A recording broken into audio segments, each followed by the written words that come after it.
우리 41절부터 43절까지 말씀 한 절씩 번갈아 가면서 읽고 43절은 함께 읽도록 하겠습니다. 그때 그들이 송아지를 만들어 우상 앞에 제사하며 자기 손으로 만든 것을 기뻐하더니 몰록의 장막과 신 레판의 별을 만들었으며 이것은 너희가 절하고자 하여 만든 형상이로다. 내가 너희를 바벨론 밖으로 옮기리라 함과 같으니라. 아멘. 새해를 맞이해서 두 번째 시간이고요. 오늘 말씀은 새해의 다짐 두 번째, 새해의 다짐 두 번째 시간입니다. 그래서 작은 제목으로는 우리가 우상 숭배에 대해서 함께 살펴보는 시간을 갖고자 합니다. 네, 오늘 우리가 함께 살펴본 말씀은 이제 스데반 집사님의 최후 설교하는 내용 중에 한 부분인데요. 스데반 집사님을 이제 재판정에 고발한 사람들이 있었는데 그 사람들이 바로 산헤드린 공회의 사람들이에요. 이 사람들이 스데반 집사님을 고발하면서 스데반은 지금 이런 여러 가지 이유로 율법을 우리에게 하나님이 주신 율법을 어기고 있습니다. 그래서 스데반은 살려두어서는 안 된다. 그 방향으로 지금 계속 가고 있는 거예요. 그런데 이 스데반 집사님은 어떻게 자신을 변론하고 있냐면 지금 너희 이스라엘 사람들은 율법을 가지고 지금 나를 잘못됐다 이렇게 말하고 있지만 너희들이 하는 짓 하나는 과거에 이스라엘 조상들이 했던 하나님을 대적하고, 하나님을 대적한 건 모세를 대적하는 건 하나님을 대적하는 거죠. 하나님의 말씀을 대적하고 끊임없이 하나님의 뜻과는 반대되는 삶을 살았던 걸 너희가 지금 그대로 하고 있는 거다라고 하면서 과거 이스라엘 조상들이 했던 이야기를 꺼내서 비유로 이야기를 하고 있습니다. 이들은 과거 이스라엘 조상들은 어떤 일을 많이 했냐면은 하나님 말씀에 순종하지 않는 것을 굉장히 많이 보였어요. 그리고 우리가 지난주에 살펴보았죠. 끊임없이 불평하고 하나님께 원망하는 모습을 살펴보았어요. 불평은 굉장히 큰 힘이 있다는 것을 여러분 나누었잖아요. 이집트에서 노예 생활하다가 이제 홍해 앞에서 우리 다 죽었다 이렇게 생각하다가 또 하나님이 구출해 주셔서 또 살게 되고, 그런데 광야에서는 이제 우리가 먹을 것이 없다, 또 뭐가 없다 그러면서 불평하고 불만하고 원망하는 모습이 계속 나타났어요. 가장 강력하게 나타났던 것은 모세가 시내 광야에서 하나님의 말씀을 받기 위해 시내산이라는 곳을 올라갔어요. 여러분 등산 좋아하시죠? 시내산에 올라갔어요. 거기에서 며칠 있었냐면 40일 밤낮을 하나님 앞에 머물면서 하나님이 주시는 말씀을 받았습니다. 그런데 하나님이 뭐라고 말씀하셨냐면 이스라엘이 지금 우상을 숭배하고 있으니 음행을 하고 있으니 빨리 내려가라 이렇게 말씀하셨어요. 그래서 모세가 내려가게 됐죠. 사람들은 40일 동안 모세가 보이지 않으니까 마음이 불안했어요. 그래서 어떤 일을 벌였냐면은 이스라엘을 공동으로 이끌었던 지도자 모세의 형 아론이 있거든요. 아론을 찾아가서 우리를 인도해낸 모세가 보이지 않는다. 모세가 어디를 갔는지 모르겠다. 그러니까 지금 우리가 불안하다. 불안한 우리에게 우리를 인도한 신을 만들어 달라. 이런 요구를 합니다. 우리를 인도해낸 신을 만들어라. 이스라엘 조상들이 우리를 인도해낸 신을 만들어 달라. 이렇게 말한 것은 어떤 의미가 있냐면은 우리들이 이집트에서부터 봤던 그 수많은 신들이 있거든요. 이집트에서부터 보았던. 그러니까 그 신들 내가 눈으로 보고 내가 만질 수 있고 내가 엎드려 예배할 수 있는 그 신을 만들어내라고 지금 아론을 협박하는 거예요. 아론은 그때 딱 잘라서 그래서는 안 된다라고 말하면 좋았겠지만 이스라엘의 협박에 아론이 동조합니다. 그래서 오늘 말씀에 나온 것처럼 송아지 모양의 우상을 만들어요. 아론이 송아지 우상의 모양을 만들어서 그 우상에게 뭐라고 하냐면 이 우상이 바로 우리를 인도하신 주님이시다, 하나님이시다, 그렇게 이야기를 하는 거죠. 하나님께서는 이스라엘에게 어떤 기대가 있었냐면 이집트에서 노예 생활에서 탈출해 주시고 이제 이집트는 더 이상 노예가 아니다, 자유인이다, 자유인으로서 하나님만 예배하면서 살도록 그렇게 새로운 일을 행하려고 하시는데 이스라엘 사람들은 지도자 모세가 보이지 않자 어떤 일을 했어요? 전에 익숙했던 우상을 찾아서 나아가는 모습을 보여줍니다. 이스라엘이 아론을 향해서 우리를 인도해낸 신을 만들어라 라는 뜻의 의미는 뭐냐면 당장 눈에 보이는 결과를 달라는 거예요. 당장 눈에 보이는 결과. 눈에 보이는 지금 나에게 안정감을 줄 수 있는 신을 만들어서 모세가 없는 불안한 자리를 그 신으로 채워달라, 그 이야기를 하는 거죠. 결국 이스라엘 사람들은요, 하나님이 일하고 계신다, 하나님이 우리를 돌보아 주신다, 하나님이 어떤 일을 지금 행하고 계신다라는 하나님의 약속보다는 당장 내 눈에 보이는 우상, 나를 만족시키는 우상을 달라고 지금 요구한 것이었어요. 우리가 새해 두 번째 주일을 맞이하면서 우리는 하나님보다 나의 만족을 추구하는 우상을 우리가 숭배하고 있지는 않은지를 돌아보면서 그것에서 떠나야 될 것에 대해서 오늘 함께 결단하기를 원합니다. 그래서 저는 오늘 이스라엘이 광야에서 의지하던 우상 숭배의 모습이 어떤 것인지를 함께 나누려고 해요. 우리가 새해를 시작하면서 경계해야 될 것, 그것은 뭐냐면 하나님보다 의지하는 우상 숭배에서 벗어나야 된다라는 거예요. 우리 41절 말씀인데요, 같이 한번 읽어볼까요? 그때 그들이 송아지를 만들어 그 우상 앞에 제사하며 자기 손으로 만든 것을 기뻐하더니, 네, 이스라엘의 지도자였던 모세가 시내산에 올라가서 보이지 않는 거예요. 그렇게 되니까 이스라엘은 우리 눈에 보이는 신을 만들어내라, 그렇게 요구하고 있죠. 아론을 협박해요. 그러니까 이 사건은 어디에 등장하냐면은 출애굽기 32장에 등장하는 내용이에요. 자, 이스라엘이 출애굽기 32장에서 이제 아론에게 요구를 하는 겁니다. 우리 한번 말씀을 읽어볼까요? 2절 말씀. 아론이 그들에게 말하였다. 여러분의 아내와 아들, 딸들이 귀에 달고 있는 금 귀고리들을 빼서 나에게 가져오시오. 4절 말씀. 아론이 그들에게 그것들을 받아 녹여서 그 녹인 금을 거푸집에 부어 송아지 상을 만드니 그들이 외쳤다. 이스라엘아, 이 신이 너희를 이집트 땅에서 이끌어낸 너희의 신이다. 자, 우리 5절 말씀도 읽어볼까요? 아론은 이것을 보고서 그 신상 앞에 제단을 쌓고 내일 주님의 절기를 지킵시다 하고 선포하였다. 네. 출애굽기 32장에 그 내용을 자세하게 기록해 놓은 내용인데요. 아론이요, 모세의 형이었던 또 이스라엘의 공동 지도자였던 아론은 지금 우상 숭배하는 일에 적극 가담했어요. 모세가 와서 그 로우나 로이야 슈퍼북에서 그 내용 기억나죠? 슈퍼북에서 모세가 돌판을 던지면서 아론 형님 어떻게 이렇게 할 수가 있습니까? 이러죠. 기억나요?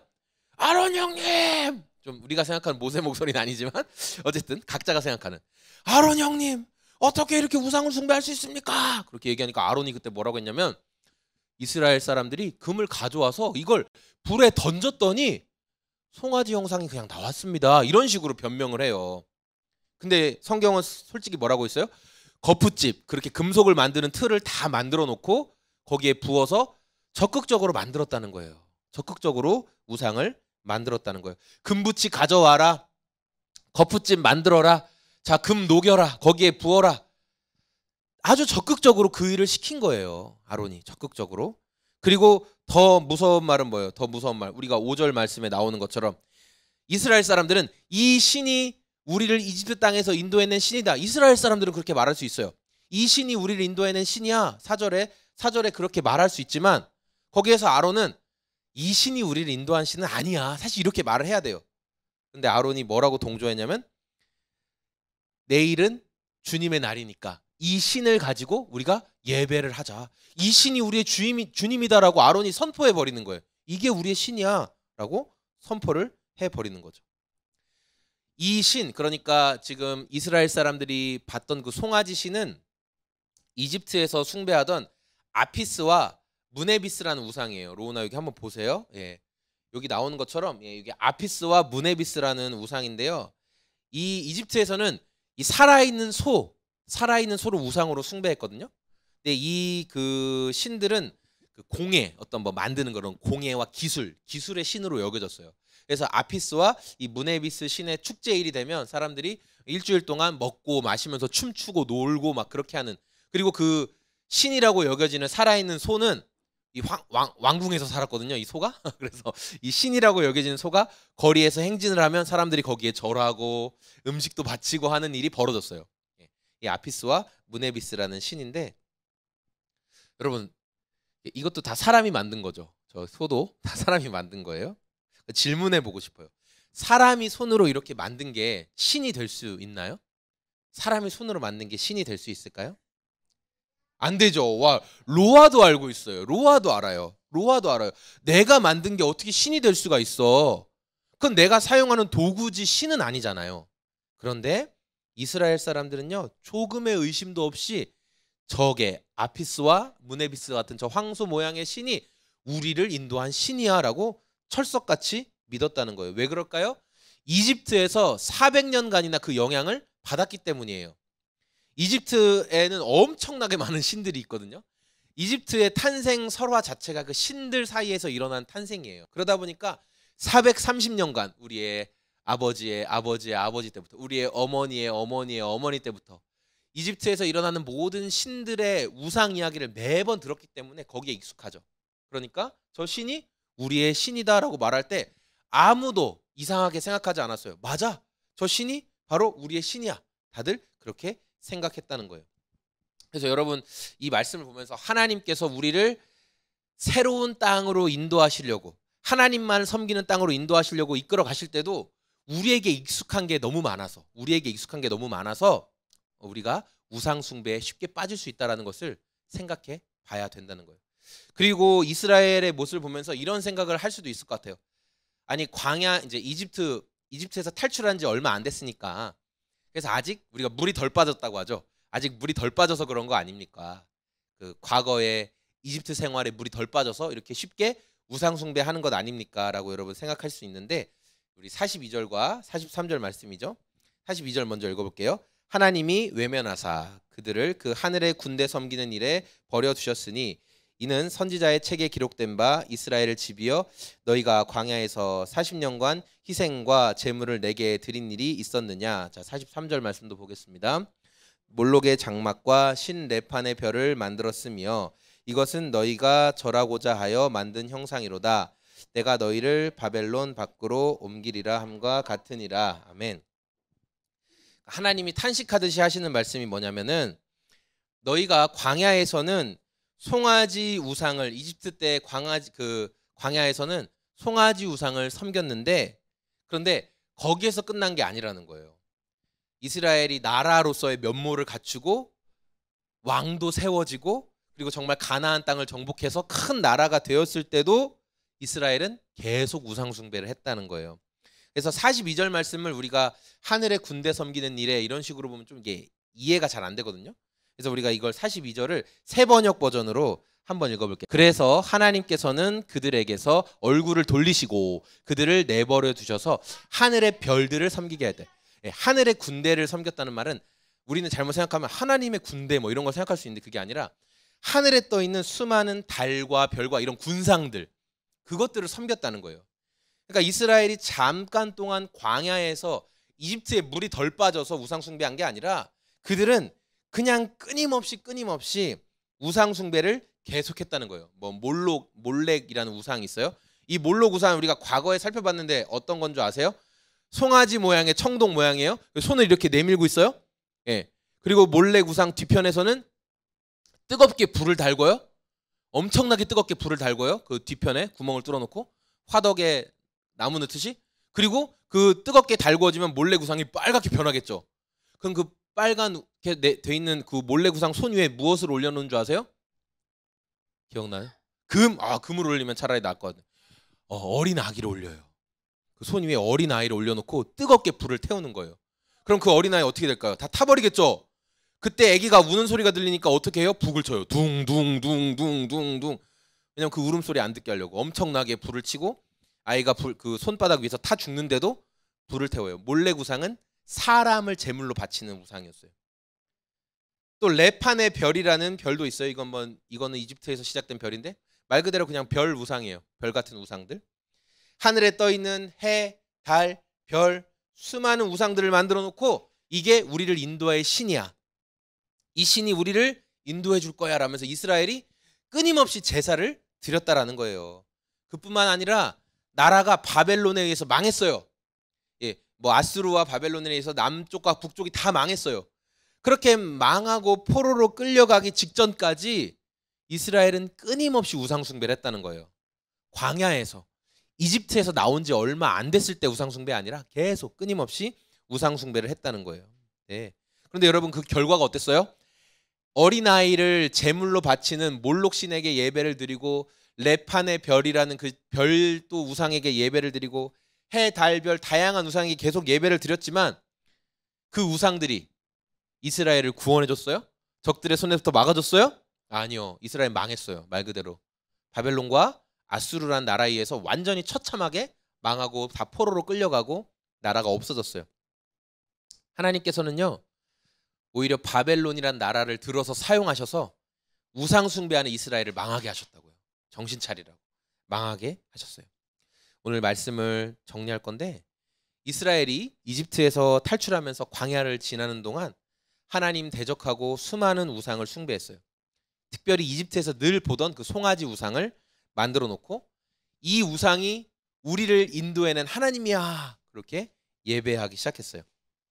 살아계신 하나님, 절대 하나님이 하늘에 있는 땅 아래 물속에 있는 어떤 것이라도 우상 만들지 말라고 하셨죠. 어떤 형상도 만들지 말라고 하셨어요. 하나님은 절대 어떤 형상도 내 모습이 아니니까 만들지 말아라 이렇게 말씀하셨음에도 불구하고 인간들은 하나님의 형상을 손으로 만들 수 있는 우상의 모습으로 바꾸어서 그리고 하나님을 이게 하나님이야 이렇게 얘기했어요. 이거는 하나님을 향한 굉장한 모욕이에요.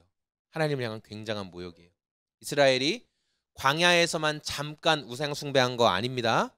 왕이 세워지고 나라가 만들어지고 했어도 끊임없이 그리고 솔로몬 때 거대한 성전까지 지었거든요.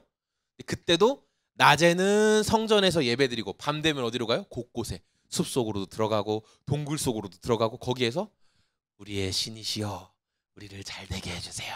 그렇게 끊임없이 우상 숭배를 했다고 하나님이 말씀하셨어요. 이 우상 숭배의 죄로 인해서 남과 북이 갈라지게 되었어요. 그런데도 끊임없이 우상 숭배를 계속해요. 왜 그랬을까요? 왜 이스라엘이 우상을 숭배했을까요? 여러분 우상은 여러분을 간섭하지 않습니다. 우리 여기 지금 가려졌지만 어떤 사람이 이 나무를 신으로 여긴다고 해볼게요. 우리 올리브 나무를 너무 멋있잖아요. 잘 자라고 초록색 이쁘잖아요. 올리브 나무 신이시여 제가 잘되게 해주십시오.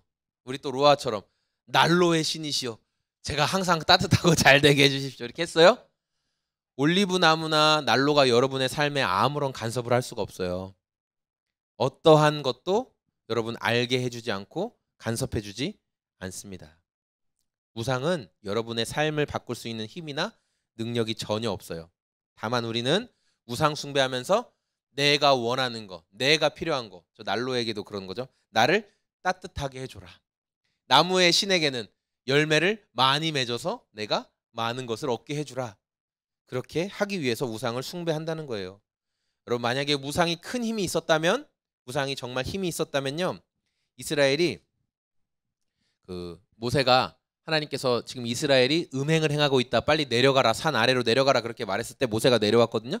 그래서 이스라엘이 음행하는 걸 보고 신나게 뛰어서 와 이게 신이야 하면서 좋아할 때 모세가 어떻게 했는 줄 아세요? 그 황금 우상 송아지를 때려 부셨어요. 때려 부시고 어떻게 했는 줄 알아요? 불태워버리고 그리고 냇물에 뿌렸어요. 그리고 이스라엘 사람들한테 뭐라고 했냐면 이 물을 다 마셔라 그랬어요. 이 우상의 재로 만든 물을 다 마셔라 그랬어요. 이게 무슨 뜻이에요? 이 우상은 아무것도 아니라는 거예요. 아무 힘도 없다는 거예요. 니네가 예배하고 대단하다고 여긴 이 우상이 내가 때려 부실 때, 내가 불태울 때, 내가 물에 뿌렸을 때 정말 힘이 있다면 어떤 거라도 했어야 되는데 아무 짓도 안 한다는 거예요. 너희들이 이 물을 먹고 막 죽든지 배탈이 나든지 문제가 생겨야 되는데 아무 일도 안 일어났다는 거예요. 오히려 우상 숭배에 적극 가담했던 수천 명의 이스라엘 사람들이 레위 사람들에 의해서 그 자리에서 죽임을 당하죠. 하나님은 그때 모세에게 말했어요. 하나님의 편에 선 자들을 구별하라. 누가 하나님의 편에 설 거냐? 우상 숭배가 아닌 그때 레위 사람들이 나왔어요. 그래서 진 이쪽부터 진 저쪽까지 우상 숭배하는 자들을 다 치게 되는 일들이 벌어졌죠. 우상 숭배로 인해서 하나님께 진노함을 얻어서 오히려 죽은 자는 3,000명 가량이나 됐다는 것을 우리가 말씀을 통해 볼 수 있어요. 여러분 요새 유행하는 말 중에요. 갓생이라는 말이 있거든요. 혹시 들어보셨어요? 갓생 들어보셨어요? 빨리 이거 들어놓으세요. 이거 신세대야. 이 말을 알고 있으면 이제 신세대가 되는 거야. 갓생. 갓 말 그대로 하나님 갓이랑 생 날생 알죠? 그 생자 살생 살아있다. 그걸 합친 말이에요. 요새 막 합친 말이 많잖아요. 그러니까 갓생이란 말은 뭐냐면은 내가 알차고 뭔가 생산적이고 그런 일을 하면서 살아가겠다라는 거예요. 네. 내가 하는 모든 일들이 내가 생산적인 일로 채우고, 그래서 뭐 자격증을 공부하든 뭐 하여튼 내 삶을 더 긍정적이고 좋은 쪽으로 바꾸는 그런 일을 하면 야, 너 갓생을 사는구나, 이런 식으로 우리가 이해할 수 있다는 거예요. 언뜻 보면 되게 멋진 말인 것 같아요. 그렇죠? 우리가 항상 더 긍정적이고 좋은 태도로 나아가면 좋겠다. 그런데 결국 이 말은 어디로 가냐면 내가 우상되는 쪽으로 가는 거예요. 나라는 우상을 만족시키고 나라는 우상을 높이려는 모습으로 나아가는 게 결국 갓생으로 갈 수밖에 없다는 거예요. 내가 만든 규칙, 내가 정한 룰, 나에게 뭔가 행복을 주는 것, 나에게 어떤 발전을 주는 것, 그것만이 진짜고 그 아닌 것들은 잘못된 거다라는 쪽으로 가게 되는 거예요. 누가 기준이니까? 내가 기준이니까. 내가 기준이니까. 나만의 갓생이 되는 거죠. 모든 만족의 기준, 평가의 기준은 나로부터 시작돼요. 그래서 나를 불편하게 만드는 건 뭐예요? 악이죠. 나를 불편하게 만들면 악이에요. 우리가 생활할 때 우리 뭐 자녀들이 특히 잘 알죠? 여기 자녀분들 계시죠? 어떤 행동할 때 어떻게 얘기해요? 물건을 쓰면 그 다음에 뭐라고 해요? 정리해라. 정리하지 않은 건 어떻게 된다? 버려진다. 왜 그렇게 얘기할까요? 물건을 아무 데나 놓는 습관은 좋지 않은 습관이기 때문이에요. 왜냐면 그 뒤에 가위가 없어요, 풀이 없어요, 연필이 없어요, 계속 그러죠. 어디 갔는지 모르겠어요. 지우개가 어디 갔는지 모르겠어요. 쓰고 제자리에 두면, 어느 자리를 정해서 두면 다음에 필요할 때 어떻게 할까요? 금방 찾을 수 있을까 없을까요? 금방 찾을 수 있어요. 그런데 그렇게 하면 안 된다, 이렇게 해야 된다라고 말하는 게 귀찮아요? 아니면 너무 좋아요? 귀찮아요. 솔직하게 말해줘서 고마워요. 귀찮아요. 우리는 우리의 삶을 이렇게 해야 된다, 이런 방향으로 가야 된다라고 할 때 귀찮아요. 하나님이 너는 이렇게 살아야 된다, 이게 하나님 백성다운 길이다라고 말할 때 귀찮아요. 그냥 놔뒀으면 좋겠어요. 우상은 그냥 놔둡니다. 마음대로 하라 그럽니다. 네 원하는 대로 해라, 괜찮다. 어차피 너 네 유익을 위해 나를 믿는 거 아니냐. 그건 우상입니다. 그런데 하나님은 네 유익이 아니라 하나님의 영광 위에 살아라. 그러면 너의 삶을 바꿔야 된다 말씀하세요. 너의 태도를 바꿔야 된다 말씀하세요. 젊은이들이 말하는, 요새 사람들이 말하는 갓생은 나를 위해 사는 삶이에요. 근데 우리에게 진정한 갓생은 하나님을 위해 사는 삶이 되어야 되겠죠. 저 갓이 나라는 갓이 아니라 하나님 갓이 돼야 된다라는 거예요. 하나님은 자기 백성을 어떻게 성장시키시냐면 고난 가운데 성장시키세요. 어려움 가운데 성장시키세요. 광야 안 지나가도 됐어요. 순종했으면. 순종을 못 배웠으니까 광야에서 40년을 도는 거예요. 순종을 배울 때까지. 그게 하나님의 방법이에요. 포기하지 않으십니다. 적당히 넘어가지 않으세요. 오늘 매일 성경 민수기 말씀 기억나요? 잘못했어요. 그쵸? 누군가에게 잘못했어요? 하나님 뭐라고 했어요? 맞아요. 5배나 더해서 그 사람한테 갚아야 된대요. 그런데 그 사람한테 갚을 가족이 없으면, 그 사람도 죽고 가족도 다 죽었으면 어떻게 하래요? 그냥 넘어가래요? 오케이, 맞아요. 하나님한테 그냥 넘어가는 법이 없어요. 내가 잘못을 저지른 사람이 죽었거나 그 가족까지 다 죽어서 내가 배상금을 줄 일이 없으면 우리는 어떻게 해요? 배상금 받을 일이 없네, 넘어가자. 그런데 하나님 그게 아니라 제사장에게 바치라는 거예요. 네가 잘못한 것을 깨달은 순간 회개하고 그 배상금 5배를 더해서 그 사람에게 갚든지, 없으면 제사장에게, 그러니까 하나님 앞에 드리라고 하나님 분명히 말씀하세요. 뭐예요? 그냥 넘어가지 않겠다는 거예요. 우리 삶을 바꿀 때까지, 우리 삶이 돌이킬 때까지 하나님은 자기 백성을 포기하지 않으시니까 계속 만지고 다듬어 가신다는 거예요. 그래서 우리가 나라는 우상을 섬기지 말아야 돼요. 여러분, 팀 켈러 목사님이 만들어진 신이라는 책이 있어요. 그 책에서 사람의 마음을 뭘로 정의했냐면은 우상 공장이다. 우리 마음은 우상 공장이라는 거. 여기 보세요. 수많은 우상들이 있죠? 엄청 많아요. 이거 아마 힌두의 우상들인 것 같아요. 근데 뭐 힌두의 우상뿐만 아니라 전 세계에 얼마나 우상이 많습니까? 그런데 다 이 우상들이요, 각자의 역할들이 있어요. 뭐 재물을 주관하는, 건강을 주관하는, 무엇을 주관하는, 다 각자의 우상이 있어요. 우리나라에도 엄청 많잖아요. 부뚜막 우상도 있고 변속관 우상도 있고 다 있었잖아요. 나무 우상도 있고 다 있었어요. 우리 마음은요, 우상 공장이에요. 우리의 시선을 하나님께 고정하지 않으면 끊임없이 나 우상에서부터 뭐가 나와요. 나에게 필요한 게 이건데 나의 이것을 채워줄 수 있는 게 뭐가 있을까? 그러면서 하나님보다 더 의지하는 게 우상이 된다는 거예요. 하나님보다 내가 더 의지하는 거. 우리 로이는 하나님보다 뭘 더 좋아한다고 했어요? 시완이를 더 좋아한다고 했어요. 그러다가 갑자기 마음을 돌이켰어요. 로이가. 아니에요. 제가 잘못 말했어요. 다시 얘기해요. 어떻게 됐어요? 로이가 그래서 첫 번째는, 두 번째는, 세 번째는 가족. 예. 지금은 가족보다 시완이가 더 돼. 그래도 하나님 자리에서 시완이가 내려와서 다행이에요. 로이가 시완이는 제 평생의 친구예요. 너무 좋아요. 그랬어요. 근데 다시 설명해줘서 로이가 그거는 바꿨어요. 이제 두 번째 자리까지 내려오긴 했어요.